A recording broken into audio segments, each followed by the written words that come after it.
Hello learners, class 10th का chapter number 3 का exercise 3.5 का क्वेश्चन नंबर 1 देखते हैं। Which of the following pair of linear equation has unique solution, no solution और infinity many solution.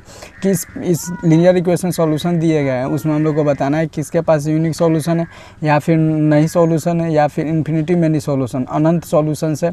In case there is unique solution, किसी भी case में यदि यूनिक सॉल्यूशन है, find it using by cross multiplication method. अगर कोई भी unique solution है तो हम लोग को उसका निकालना है बाई क्रॉस मल्टीप्लिकेशन मेथड से। तो यूनिक सॉल्यूशन निकालने का फार्मूला तो है a1/a2 is not equals to b1/b2। तो यहाँ पे हम लोग इसका इक्वेशन फर्स्ट मानते हैं, इसको equation second means 2x + y = 5।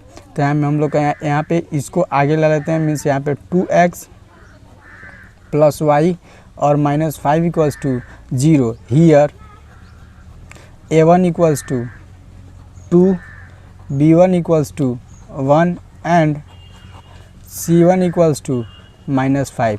Also अब इसका हम लोग निकालते हैं फिर फॉर केस सेकेंड।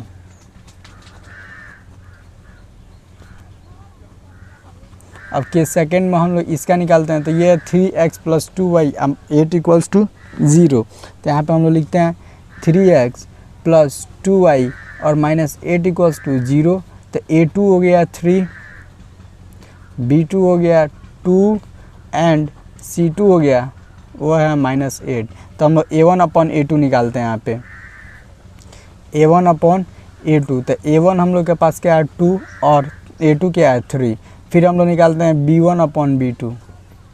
तो b1 हम लोग के पास 1 और b2 यहाँ पे 2, तो 1/2। ऑल्सो निकालते हैं c1/c2, c1/c2। तो c1 हम लोग के पास -5 और c2 -8। तो ये से ये कैंसिल, यानी कि 5/8। तो हम लोग का यहाँ पे हो गया a1/a2 is not equals to b1/b2। तो ये हम लोग का पास यूनिक सॉल्यूशन हो गया। Here a1/a2 is not equals to b1/b2। तो यहाँ पे यूनिक सॉल्यूशन हो गया, यूनिक सॉल्यूशन। तो यूनिक सॉल्यूशन अब हम लोग को क्रॉस मल्टीप्लिकेशन मेथड से बनाना है। तो यहाँ पे हम लोग का होता है क्रॉस मल्टीप्लिकेशन में x अपॉन, यहाँ पे ट्रिक याद करने का, फार्मूला ट्रिक याद करने का है बिग कैट BC और फिर BC को फिर एक बार लिख दीजिए और 12 21। तो ये हो गया। उसके बाद से होता है y।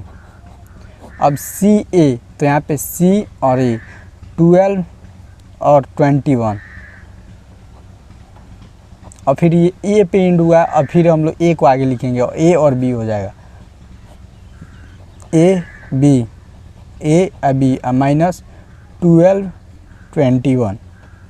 ये हो गया। अब हम लोग क्या करते हैं, यहाँ पे वैल्यूज़ इसके पुट करते हैं। तो यहाँ पे x/b1 c2।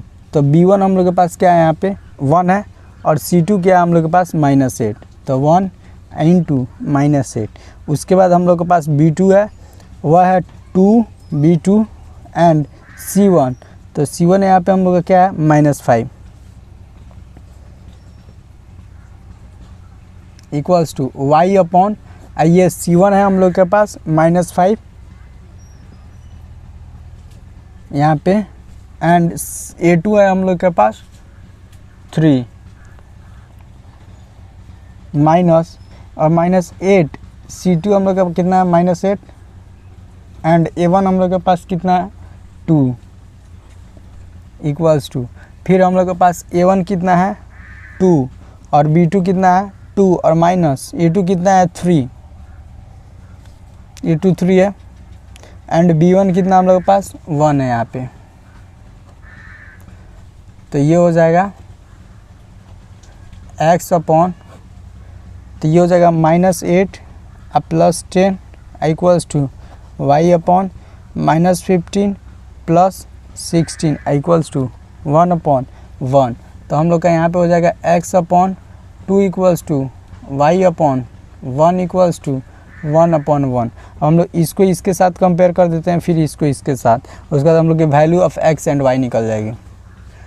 तो x/2 इक्वल्स टू 1/1 और फिर यहाँ पे y/1 इक्वल्स टू 1/1। तो ये x equals to 2 and y equals to 1, the values of x and y are, the values of x and y are, तो x की वैल्यू 2 है एंड y की वैल्यू कितनी है 1। आंसर। Thank you learners. अगर आपको कोई भी डाउट है तो नीचे कमेंट सेक्शन में पूछ लीजिए।